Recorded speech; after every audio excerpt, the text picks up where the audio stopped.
수학은 잘 하셨어요? 제가 수학을 엄청 잘했어요. 저 같은 경우는 이제 과학기술과 문학이라는 관계성을 보는 거죠. 웅진에서 나온 위인전이라든가 어린이 SF 전집이 있었어요. 개미. 대학원 좋아요. 여러분들 대학원 오세요. 대학 오십시오. 안 말리고. 오죽하죠.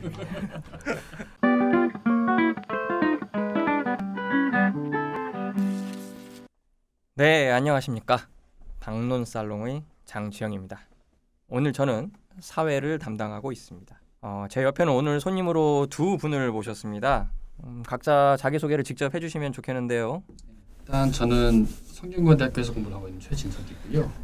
오늘은 패널 담당으로서 홍덕도 선생님 논문에 대해서 얘기해보는 그런 역할로 이 자리에 왔습니다.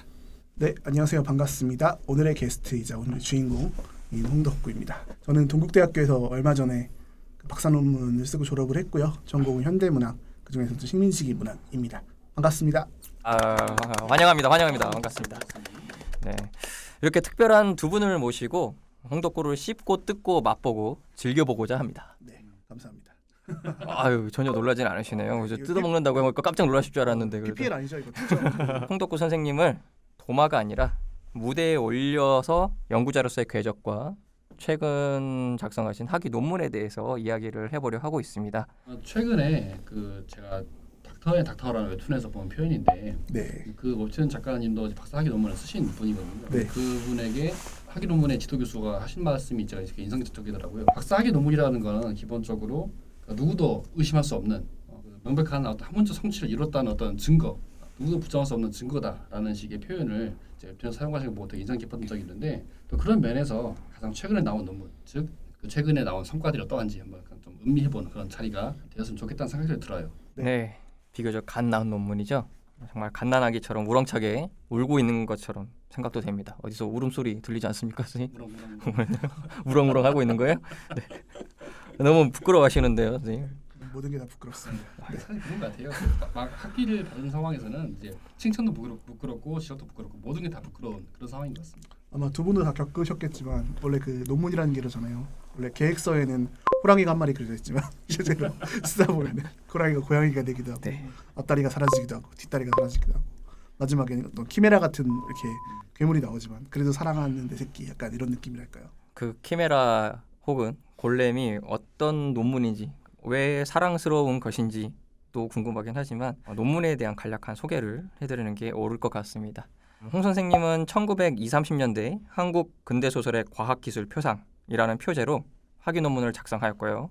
박사 학위를 취득하였습니다. 2021년 2월이죠. 그러고 보면 이 논문은 20세기 초 1920년대와 30년대 소설 작품과 담론을 대상으로 과학을 향한 대중적인 열망이 무엇이었는지를 살펴보는 작업이었던 것도 같습니다. 근데 이 논문이 다루고 있는 시기로부터 50여 년이 지난 후에도 코올릭의 소년이었던 저 같은 사람도 꿈이 과학자였거든요. 변신 로봇을 개발하고 싶어 했었어요.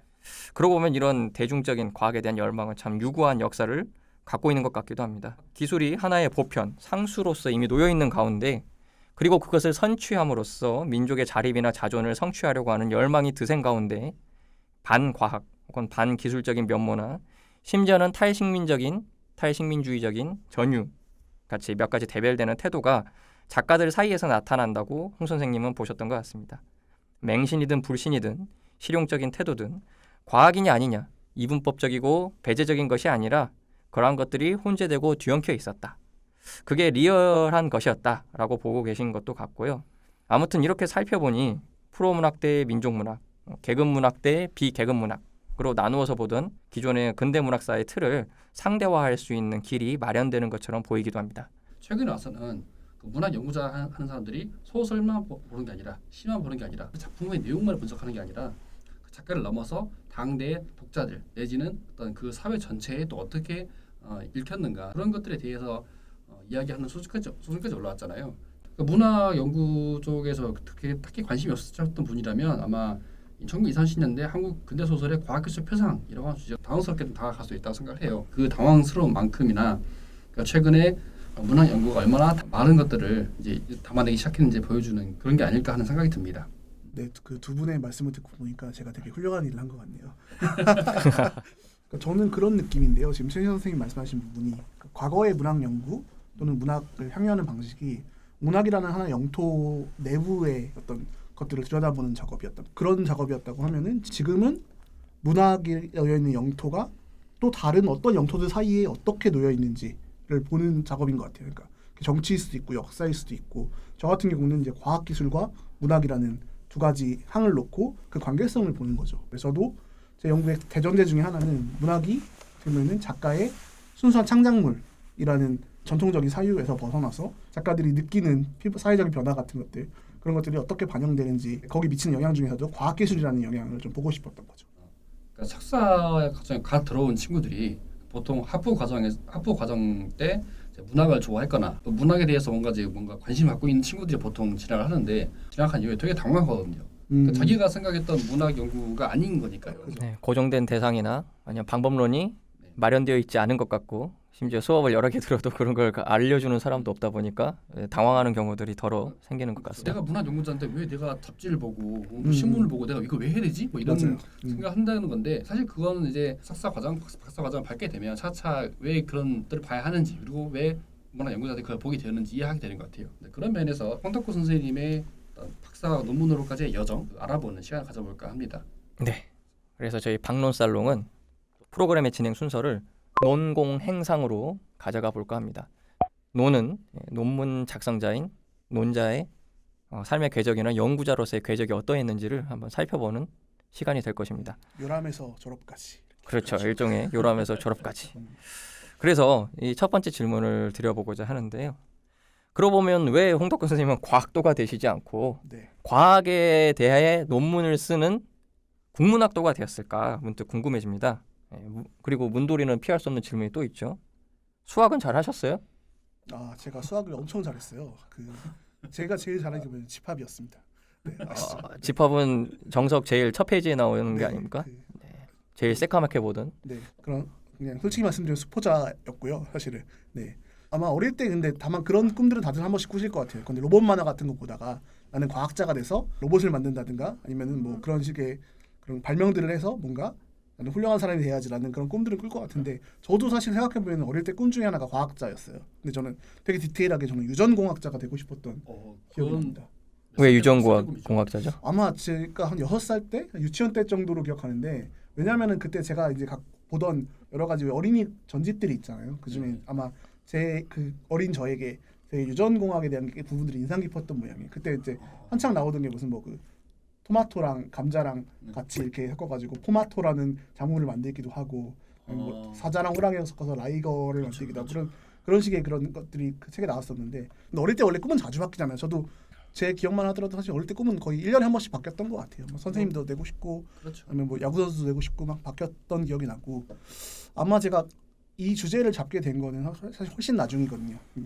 그 거의 박사 수료하고도 한참 뒤긴 한데 근데 어쨌든 이런 것들에 대한 제가 좀 흥미는 있었어요. 왜냐면은 제 취미가 사진 찍기랑 이제 자전거 타기인데 둘 다 어떻게 보면 기계나 기술과 관련된 취미들이잖아요. 그러다 보니까 기본적으로 기계 만드는 거 좋아하기도 하고 좀 불만도 있었어요. 그러니까 소위 말하는 우리 그 문학연구 또는 문화연구라는 분과에서 과학기술을 다루는 방식이 너무나 제가 느끼기에는 좀 인식론적이다. 근데 기차와 근대성이라고 하면은 그 기차라는 걸 그냥 인식론적으로 상상하는 거죠. 그냥 방식이 두 가지가 있잖아요. 정말 철떡들이 하는 것처럼 당시 어떤 기차들이 있었고 어떻게 운행했고 그렇죠. 몇 시간이 걸렸고 시간표는 어땠고 그런 식으로 파고드는 방식도 있고 아니면은 사실은 이쪽에서 말하는 것처럼 기차를 타면은 기차 차창으로 비치는 풍경이 영화처럼 지나가면서 그 속도를 감을 느끼게 하고 그 자체가 어떤 근대적인 하나의 시각이 되고 풍경이 된다라고 보는 그런 방식들이 있는데 제가 볼 때 이 두 가지를 좀 이렇게 합쳐서 디테일을 얘기하면서도 또 어떤 그런 큰 얘기들을 할 수 있지 않을까라는 생각들을 좀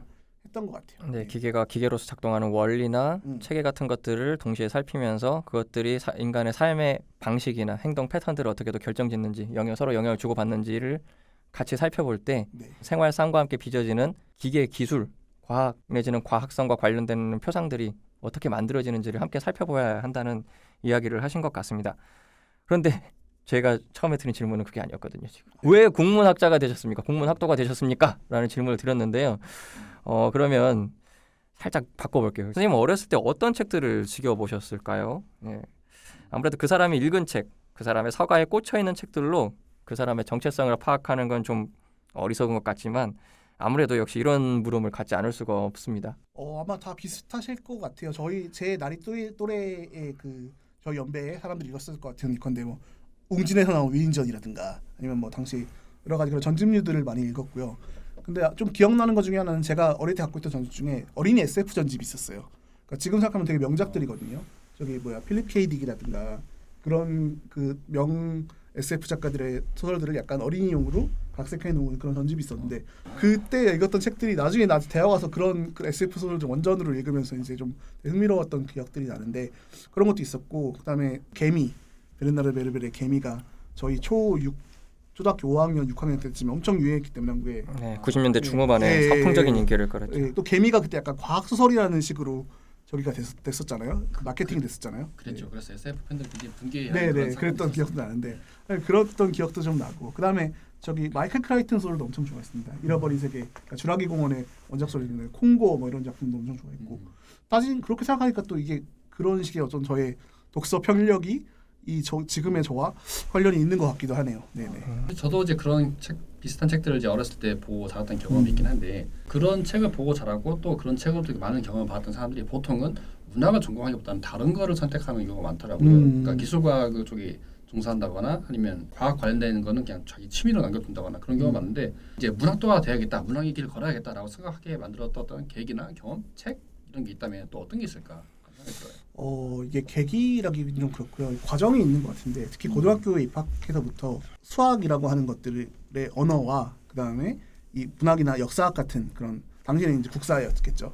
문학, 국사 그런 것들의 어떤 언어가 다르다는 걸 되게 느끼기 시작했던 것 같아요. 그러니까 저한테는 그 국사나 아니면 문학의 그 세계가 훨씬 더 인과적이고 논리적으로 느껴졌다고 해야 될까요? 그러니까 수학은 근데 왜 그 공식에 풀이가 있잖아요. 이렇게 보면은 참고서 보면 있는데 이 공식이 이렇게 해서 이렇게 넘어가는데 그 도대체 저한테는 그 논리적으로 와닿지가 않는 거예요. 왜 이렇게 되는 건지. 당연히 이제 수학을 못했으니까 그런 건데 반면에 저와 거의 똑같은 경험을 하셨네요. 저도 진짜 문제집을 보고 아무리 그 행을 따라서 이해해 보려고 해도 납득이 안 되니까 화가 나서 문제집을 집어치우게 되더라고요. 그죠. 반면에 이제 내러티브로 구성돼 있는 근데 국사책이라고 하면은 근데 뭐 삼국시대가 어떻게 끝나고 어떻게 해서 고려왕조가 들어서고 이런 식의 것들이 되게 이렇게 저한테는 인과적으로 자연스럽게 와닿는 거예요. 그래서 훨씬 공부하기도 편하고 외우기도 편하고. 그러니까 이게 좀 재미있는 제목인 게 보통 입시 쪽에서 이제 말하는 사회탐구 영역, 특히 역사 관련 과목들 보통 암기 과목이라 이해하거든요. 네네. 그냥 뭐 이해할 필요 없이 그냥 외우기만 하면 되는 과목이라고 생각한단 말이에요. 그런데 그러니까 방금 선생님 두 분 얘기하신 거 들어보니까 역사 관련된 과목들로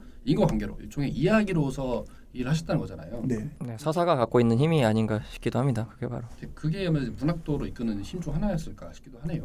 네, 그랬던 것 같아요. 사실.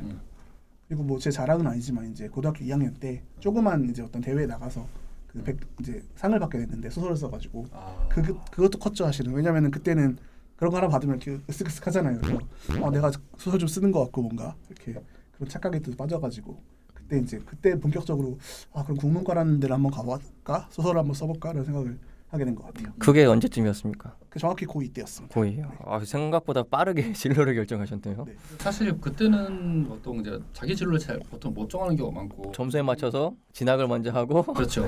학부로 입학한 다음에 거기에서 전공 선택을 다시 하게 되고 대부분 후회하고 다시 방황과 혼란의 시간을 겪는 시간들을 많았던 것 같아요. 네.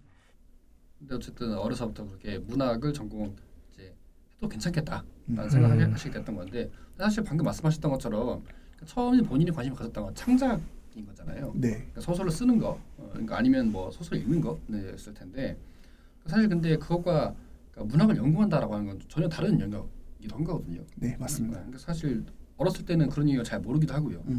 저도 비평 내지는 문학 연구라는 게 존재한다는 것을 처음 알았던 게 아마 23살 때인가 제가 할 일이 없어서 무슨 집에 있다가 무슨 그 비평서를 읽다가 알게 됐던 거였는데 그 르네 지라르의 낭만적 거짓과 소설적 진실인가 하는 책이었을 거예요. 그 책을 보고서 제가 처음에 그 문학 연구 내지 문학 비평에 대한 흥미를 갖게 되었던 그런 기억이 있는데 홍덕호 선생님의 경우는 그 창작에서 비평 내지는 연구 쪽으로 관심을 돌리게 된 게 또 언제쯤이라 할 수 있을까요? 네, 사실 저는 욕심이 되게 많아가지고 석사 과정 때까지만 해도 둘 다 하고 싶었어요, 솔직히. 그래서 네, 근데 문해창작 쪽 수업도 같이 듣고 막 그랬었거든요. 신춘문예도 혹시 두들겨 보셨습니까? 몇 번 냈었죠. 네. 그러셨군요. 소설로도 내보고 평론으로 내보고 네, 한 번도 저기 안 되더라고요. 근데 기억나는 계기라고 하면 3학년 때 학부 그때 이제 저희 지도 교수님 지금 지도 교수님이시죠.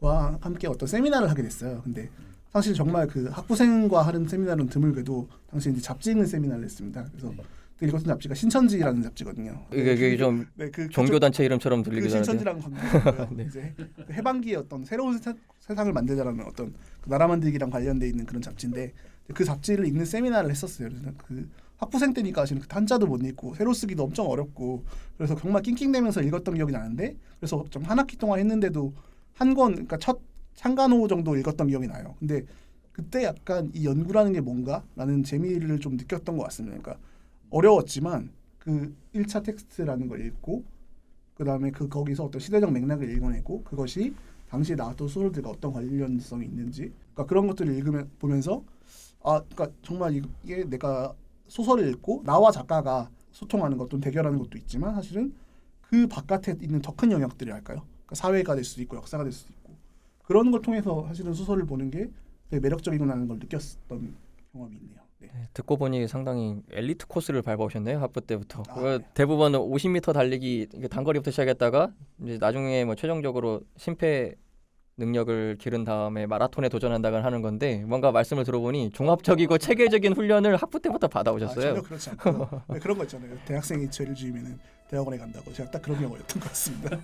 일찌감치 이제 얘는 보니까 취업도 못할 것 같고 사회 나가면 이제 저기 쭈그리 될 것 같으니까 내가 대학원에 데려가가지고 공부를 시켜야겠다라는 저희 지도 교수님의 그런 보관이 있으시죠. 자유스나 어린 양을 거두겠다는 그렇죠. 네. 선생님 그런 뭐라고 해야 될까요? 어두운 프로파간다는 좀 자제해 주시고요. 좀 밝은 프로파간다를 좀 하셔야 될 것 같습니다. 웃으면서 듣긴 했지만은 이거 잡지를 읽는다는 것에 일단 위화감 같은 거 없으셨어요? 그러니까 그때 같았으면 더 이제 더더욱이나 뭔가 문학도라고 하면 책을 읽는 거지. 그러니까 잡지를 본다고 하면 상상도 못할 일이었던 거잖아요. 그러니까 본인이 거기 어떻게 이제 참석하시게 된 거지. 선생님이 너 그냥 와라 이렇게 해서 가시지 않았을 것 같아서요.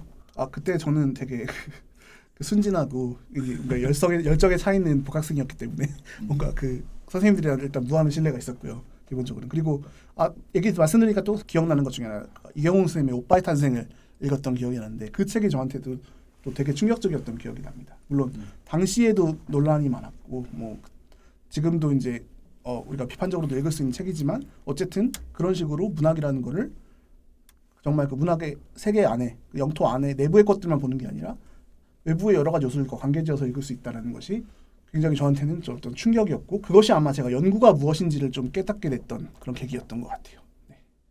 지나고 왔더니 그러면 대학원 생활은 단적으로 물을게요. 단답으로 답하세요. 대학원 생활 행복했습니까? 불행했습니까? 많은 뜻이 느껴지는 네. 한숨이라니. 한숨인데요. 솔직히 둘 다 있죠. 모든 대학원생이 그렇지 않을까요? 어떻게 네. 하나만 있겠습니까? 아니 여기에서 좀 이상한 사람이 PPL 좀 부탁드리려고 했는데 네. 대학원 좋아요. 여러분들 대학원 오세요. 라고. 대학원 오십시오. 안 말리니까. 사실 대학원 싫었으면 지금까지 안 버텼죠. 네. 싫었으면 보통 이제 조기에 빠른 판단을 하시게 되니까요.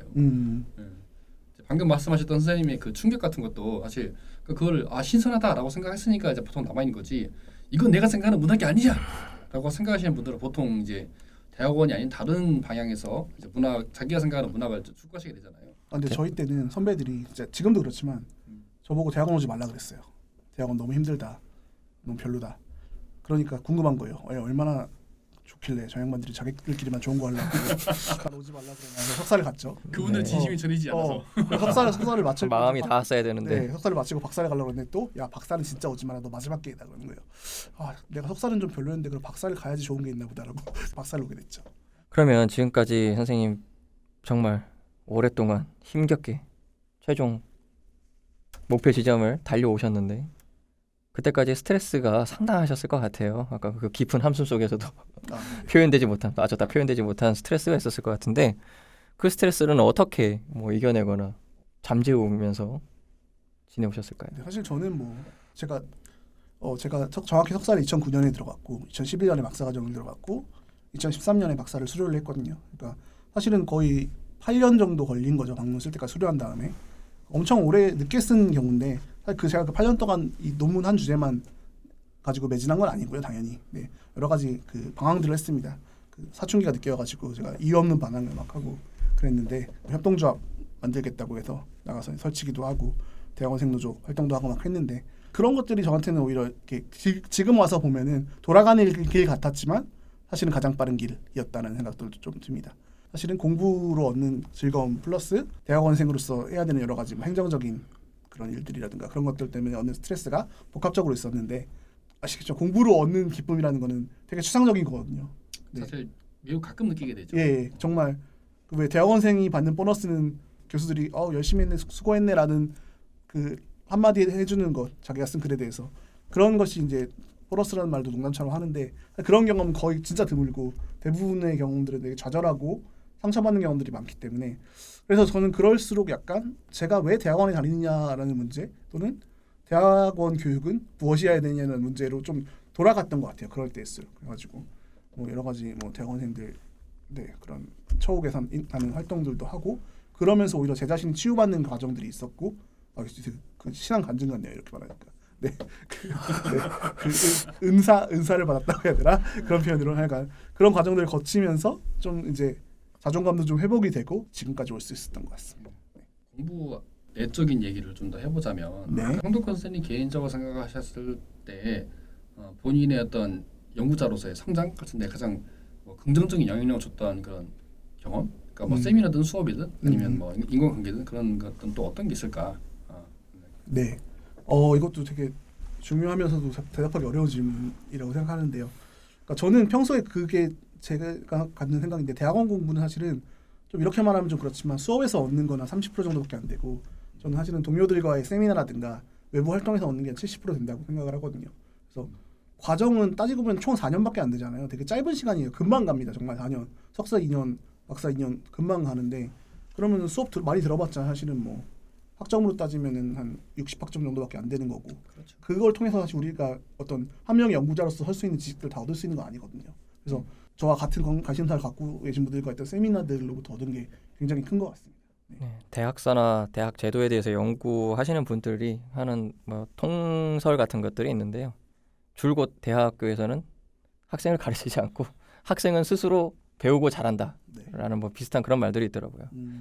근데 등록금은 왜 이렇게 비싼 거죠? 그러게 말입니다. 대학원 등록금은 학부보다 훨씬 비싼데. 여기에서 마지막 질문을 던지면서 우리 논 코너를 한번 마무리 지어볼까 해요. 역시 공부 외적인 이야기를 좀 해보고 싶네요. 홍 선생님께서는 자전거, 여행, 사진 모두 좋아하시는 걸로 알고 있습니다. 글쓰기나 논문에 이런 취미 활동을 비유해서 한번 얘기해 주실 수 있을까요? 이를테면 나의 논문 쓰기는 자전거에 빗대어서 말하면 이런 거다. 네. 그러게요. 그러니까 이거는 제가 논문 쓰기 일반이라기보다는 제 개인적인 글쓰는 스타일과 관련이 있는 건데, 그러니까 왜 그런 분들이 계시죠. 그러니까 머릿속에다가 다 글의 전체 열개를 딱 짜놓고 글쓰기라는 거는 내 머릿속에 드는 생각을 옮기는 작업이다. 그런 식으로 글을 쓰시는 분들이 계시지만 저는 절대로 그런 타입이 못 된다는 걸 이번 박노스는 많이 느꼈어요. 그래서 저는 항상 글을 써가면서 오히려 내 사유를 만들어가는 자전거 여행의 여러 가지 방식 중에서 포터링이라는 게 있거든요. 뭐냐면은 포터링이요? 네, 잘 안 쓰는 용어인데 뭐냐면 특별히 목적지를 정해놓지 않고 그냥 자전거 타고 나가는 거예요. 그래가지고 이 길이 날 이끄는 대로 이렇게 자전거 타고 쭉 돌아다니는 그런 식의 자전거 여행 방식이 있는데 제 글쓰기는 굳이 비유하면 그런 것 같습니다. 옛날 노래가 떠오릅니다. 바람 부는 대로 해져가는 대로.